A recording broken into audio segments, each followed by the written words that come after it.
Hello, hello. Welcome back to Let's Talk Entertainment News. Horror classic 28 Days Later is getting a long delayed sequel. We're going to talk about that in a minute, but first, this is your call to action. Yeah, we are 2 subscribers away from 4,000, but we're already thinking about how to get to 5,000 in the coming year. We need your help, so be sure to subscribe to our channel, hit the alert bell, like all of our videos, comment on them. The YouTube algorithm loves to see interaction with our videos. Give some of those comments in the form of super thanks. Send us a few dollars just to say how much you love us. Also, you could become a member for $2.99 a month. But yes, better late than never if you are a fan. 28 years later, horror sequel sees Danny Boyle and Alex Garland return. 22 years after 28 Days Later, director Danny Boyle and writer Alex Garland are reteaming with plans for a second sequel titled 28 Years Later. All right, so before we get to the rest of the story, where the hell you been, right? When The Walking Dead was tearing the world a new one and bringing the zombie genre to its largest heights ever, that's when this movie should have came out. And now I feel that there's a lot of zombie fatigue in the world, although maybe not completely so because of what's that show, The Last of Us, which is, not exactly zombies, but yeah, so maybe there's still some zombie love, but probably too late. 28 years later to kick off new trilogy. Bad idea. Just do one film.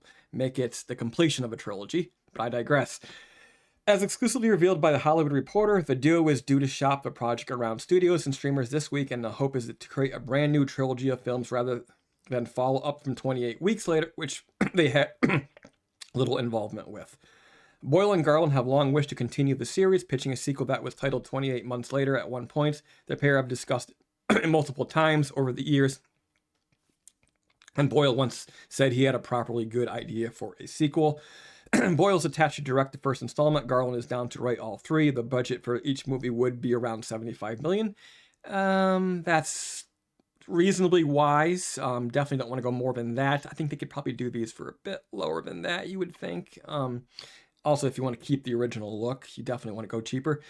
The duo would also produce alongside original producer Andrew McDonald and Peter Rice, the former head of Fox Searchlight Pictures, division of the now defunct 20th Century Fox that backed the British-made movie and its sequel in the 2000s. 28 Days Later was an important horror film that helped steer away from the traditional idea of zombies in film that features rage-induced infected who can run at speed running riot in desolate Britain. It was a surprise success for Danny Boyle and catapulted him, Garland, and star Cillian Murphy into a new level of stardom. 28 Days Later, Murphy starred as Jim, a London bicycle courier who awakes from a coma to discover a contagious virus caused the collapse of society. The ensemble features Naomi Harry, Megan Burns, Christopher Eccleston, Noah Huntley, Stuart McQuarrie, and Brendan Gleeson.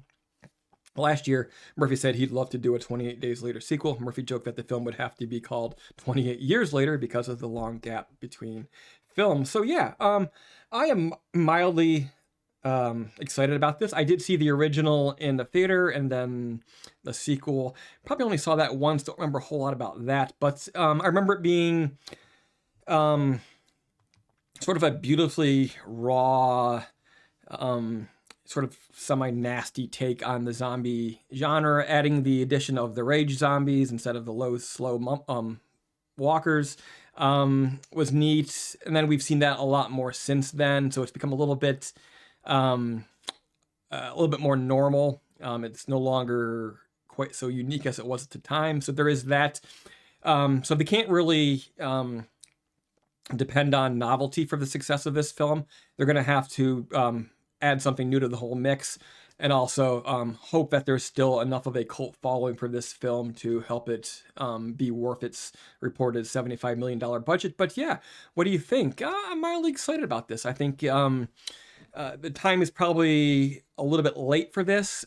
On the other hand, with The Walking Dead still going on with the sequel shows, but largely having run its course in the mainstream, perhaps this is a perfect chance to sort of give the zombie fandom a new breath of fresh air to sort of revive things and keep things going for another couple of decades. So there you have it.